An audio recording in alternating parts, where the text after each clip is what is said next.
Finally गडावर पोहोचलो. गडावर फिरलो.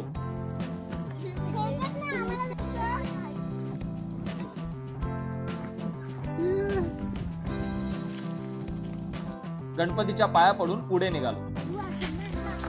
आमच्या सोबत मॅन वर्सेस वाईल्डच्या टीमचे मेंबर्स होते, सो त्यांनी लाकडं जमा केली आणि आम्ही फायनली कॅम्पसाठी जागा फिक्स केली.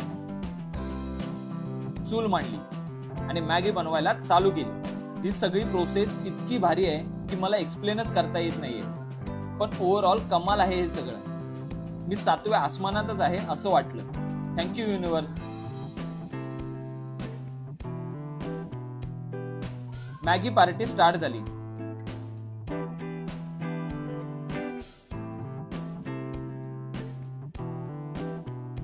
चार शिट्ट्यांचा गेम रंगला. सगळे मिक्स केले का नाही? बघ